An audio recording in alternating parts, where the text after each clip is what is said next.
When financial fair play was introduced, football was on the brink. Europe's biggest clubs were bleeding money. AC Milan, Inter Milan, Barcelona, Real Madrid. Giants of the game were staring at bankruptcy. At the same time, players were earning millions, while clubs collapsed under the weight of reckless spending. Fans could do nothing but watch their institutions sink deeper into debt. Debts that threatened to erase clubs that had existed for over. Financial fair play was sold as the cure. UEFA promised regulation, responsibility, and survival. They claimed it would end financial doping and stop sugar daddies and other billionaire owners from hijacking competition with unlimited wealth. UEFA insisted this was about saving football. 14 years later, that promise lies in ruins.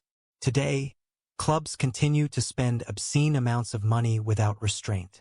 One club alone assembled the most expensive legal team football has ever seen, not to clear their name, but to delay judgment on more than 100 charges. And while elite clubs drown UEFA in lawyers and appeals, smaller clubs are punished immediately for mistakes that barely register on the balance sheets of the rich. Let's take an example of one of the club's sponsorship case. Club declared that their sponsor paid more than £60 million per year for stadium naming rights. Investigations later suggested the sponsors itself paid far less.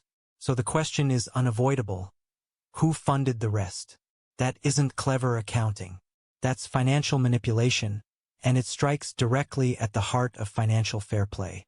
Yet consequences remain elusive. At the same time, another billionaire buys a club and spends billions on players, all perfectly legal. Not because the system works, but because the system is easy to exploit. Here's how. Traditionally, transfer fees are spread over 5 years. A £100 million player on a 5-year deal costs £20 million per year under FFP. But clubs rewrote the playbook. They introduced 8-year contracts. Suddenly, that same £100 million player costs just £12.5 million per year. On paper, spending drops. In reality, it explodes. Clubs could now double their transfer activity while pretending they were more financially responsible than ever. And it didn't stop there. Big clubs began trading players between sister clubs at inflated prices to manufacture artificial profits. Academy players, developed at zero cost, were sold to Middle Eastern clubs to instantly balance books with fictional success. Every move followed the letter of the law. Every move betrayed its purpose. Other clubs copied the model. 8-year contracts became normal. Creative accounting became strategy. Financial fair play stopped being regulation and became a game, and the richest clubs were the only ones who could afford to play it properly. The message was clear. You don't need to break the rules. You just need better lawyers than the people who wrote them. Small clubs are punished immediately. Big clubs stall, appeal, and outspend justice. UEFA claimed financial fair play was about sustainability. The principle was simple. Clubs should not spend more than they earn, especially on transfers and wages. Yes, there were exceptions: infrastructure, youth development, long-term growth. UEFA monitored revenue from broadcasting, tickets, and sponsorships and compared it to expenses like wages, transfers, and agent fees. New rules were introduced. Spending on transfers, wages, and agent fees must not exceed 70% of revenue. On paper, it sounds strong. In reality, enforcement remains weak and selective.